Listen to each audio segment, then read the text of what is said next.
Hi everyone, Dr. Chevrette here. In this short video, I want to inform you just a little about informative speaking and offer you some suggestions and words of encouragement as you finalize your own informative speeches. So to begin, if we think about informative speaking, this is really the most common type of public speaking, and so learning about this is directly useful for all of us. For the average adult, work takes up the largest part of our waking hours daily. And whether or not the field you are going into involves what we traditionally think of as public speaking in large audiences, in a public way, informative speaking is still something you're going to be employing in a variety of career-related tasks, whether this is interviewing for a job, explaining a product to a customer, telling a coworker or subordinate how to do something, and so much more.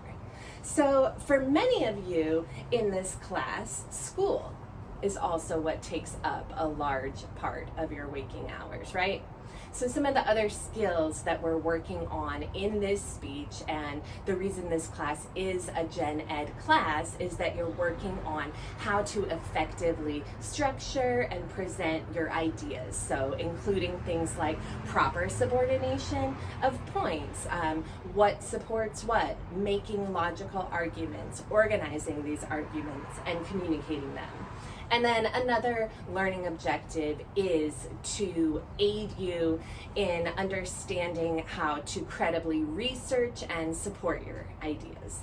So that's a little bit of information about informative speaking and how you can use the skills you're working on right now and apply them in your other classes and in your careers. So with that in mind, I have a few tips for success, specifically relating to the successful delivery of your speeches. So my first suggestion is, do not start your speech with, "Hi, my name is," or "Today I'm going to talk to you about blah, blah, blah." Begin immediately with your attention getter, and then follow the required introduction structure. We'll see your names on the submitted link, or if you want to state your name when you start, work it in effectively to your introduction. So one of the things that sometimes happens is students introduce their introduction, and that kind of takes away from the effective structure.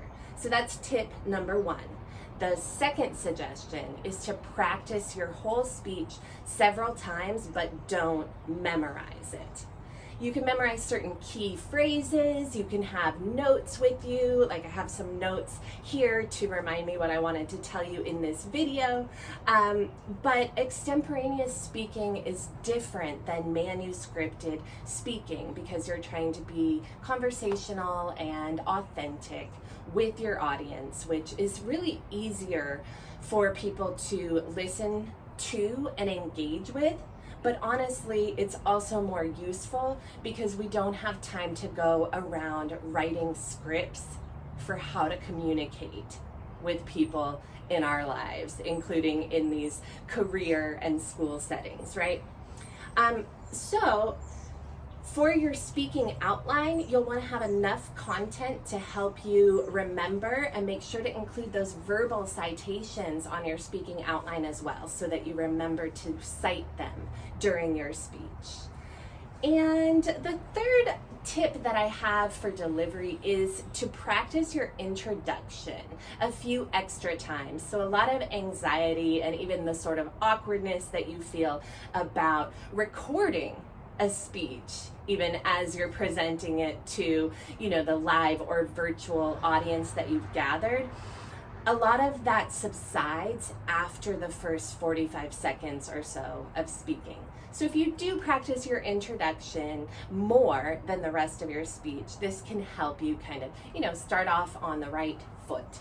And it can help you avoid restarting your speech with your live audience a bunch of times, right? Going, "Oh, I messed that up," because that's not really replicable in a real life setting. Fourth, tip is to earn the best grade on this speech. Make sure that you do view the feedback left for you on your self-introduction speech as well as on the first draft of your outline to see what areas have been suggested for you to focus on individually. Finally, remember that your audience members will need to be shown at the beginning and at the end of your speech. During your speech, we should see you, not them. And I guess to conclude, I said I wanted to offer a few words of encouragement. And essentially, what I try to communicate to my public speaking classes, especially when we have the opportunity to interact daily in an in-person setting, we get to talk about this a lot more. But I want to share that with my online students as well, which is that essentially what you're working on is becoming the most effective version of yourself at communicating. So there's no cookie cutter version of the perfect public speaker, because essentially what makes us listen to people is when they are being themselves, when they're excited about what they have to say.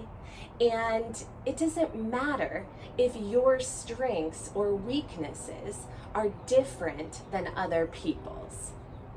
I know many of you have speech anxiety or some form of general anxiety or social anxiety. This is very common for students and adults in our contemporary mediated and very pressure-filled lives.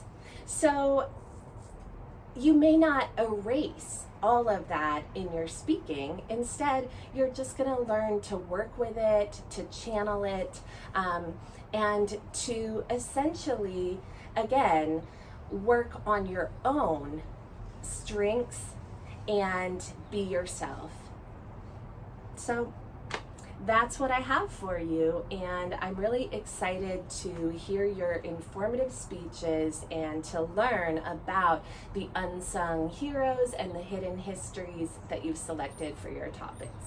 I hope you enjoyed this short video, and I will see you online.